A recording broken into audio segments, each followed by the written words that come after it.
ನಮ್ಮ ಮೆಟ್ರೋ ಹೆಸರನ್ನ ಬದಲಾವಣೆ ಮಾಡೋದಕ್ಕೆ ಸಿಎಂ ಚಿಂತನೆ ನಡೆಸಿದ್ದಾರೆ. ನಮ್ಮ ಮೆಟ್ರೋ ಹೆಸರನ್ನ ಬಸವ ಮೆಟ್ರೋ ಅಂತ ನಾಮಕರಣ ಮಾಡೋದಕ್ಕೆ ನಿರ್ಧಾರ. ಈ ಬಗ್ಗೆ ಕೇಂದ್ರಕ್ಕೆ ಶಿಫಾರಸು ಮಾಡೋಕೆ ಸರ್ಕಾರ ನಿರ್ಧರಿಸಿದೆ. ಶಿಫಾರಸು ಮಾಡ್ತೀನಿ ಅಂತಿದ್ದಾರೆ ಸಿಎಂ ಸಿದ್ದರಾಮಯ್ಯ. ಆದರೆ ನಮ್ಮ ಮೆಟ್ರೋ ಹೆಸರು ಬದಲಾವಣೆಗೆ ತೀವ್ರ ವಿರೋಧ ವ್ಯಕ್ತ ಆಗ್ತಾ ಇದೆ. ಮೆಟ್ರೋ ಹೆಸರು ಬದಲಾವಣೆ ಮಾಡೋದು ಯಾಕೆ ಎನ್ನುವಂತಹ ಆಕ್ಷೇಪ. ಬೆಂಗಳೂರು ಜನರಿಂದ ಪರ ವಿರೋಧದ ಚರ್ಚೆ ಜೋರಾಗಿದೆ. ಸಿಎಂ ನಿಲುವನ್ನ ಸಿಲಿಕಾನ್ ಸಿಟಿ ಮಂದಿ ಖಂಡಿಸ್ತಾ ಇದ್ದಾರೆ.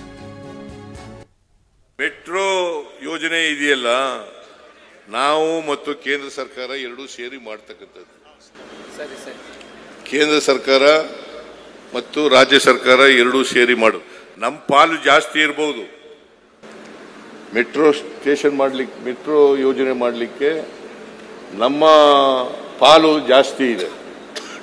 87% ಇದೆ. 13% ಕೇಂದ್ರ ಸರ್ಕಾರದಿದೆ. ಆದರೂ ಕೂಡ ಕೇಂದ್ರ ಸರ್ಕಾರ ಒಪ್ಪಿಗೆ ಇಲ್ಲದೇ ನಾವೇನು ಮಾಡಾಗಿಲ್ಲ. ನಾನು ಕೇಂದ್ರ ಸರ್ಕಾರಕ್ಕೆ ಈ ವಿಚಾರನ ಅವ್ರ ಮುಂದೆ ಇಡ್ತಕ್ಕಂಥ ಕೆಲಸವನ್ನು ಮಾಡ್ತೇನೆ.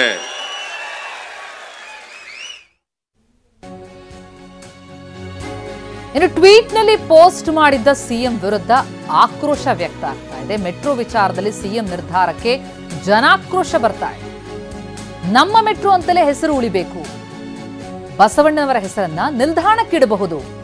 ಬಸವಣ್ಣ ಹೆಸರಿನಲ್ಲಿ ರಾಜಕೀಯ ಮಾಡೋದು ಬೇಡ. ಬಸವಣ್ಣ ಹೆಸರಲ್ಲಿ ಹೊಸ ಸಂಸ್ಥೆಗಳನ್ನ ತೆರೆಯಿರಿ. ಇಂದಿರಾ ಕ್ಯಾಂಟೀನ್ಗೆ ಬಸವಣ್ಣನ ಹೆಸರಿಡಿ.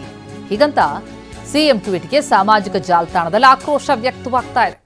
ನಮ್ಮ ಮೆಟ್ರೋಗೆ ಬಸವ ಮೆಟ್ರೋ ಅಂತ ಹೆಸರನ್ನ ಇಡೋದಕ್ಕೆ ಸಿಎಂ ಚಿಂತನೆ ನಡೆಸಿದ್ದು, ಆ ಬಗ್ಗೆ ಟ್ವೀಟ್ ಕೂಡ ಮಾಡಿದ್ದಾರೆ.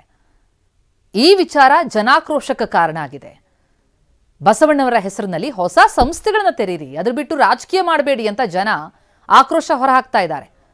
ನಮ್ಮ ಮೆಟ್ರೋ ಎನ್ನುವಂತಹ ಹೆಸರು ಉಳಿಬೇಕು. ಬಸವಣ್ಣನವರ ಹೆಸರನ್ನ ನಿಲ್ದಾಣಕ್ಕಿಡಿ, ಇದರಲ್ಲಿ ರಾಜಕೀಯ ಮಾಡಬೇಡಿ. ಇಂದಿರಾ ಕ್ಯಾಂಟೀನಿಗೆ ಬಸವಣ್ಣನ ಹೆಸರಿಡಿ ಅಂತ ಸಿಎಂ ಟ್ವೀಟ್ಗೆ ಸಾಮಾಜಿಕ ಜಾಲತಾಣದಲ್ಲಿ ಜನ ಆಕ್ರೋಶವನ್ನ ಹೊರಹಾಕ್ತಾ ಇದ್ದಾರೆ.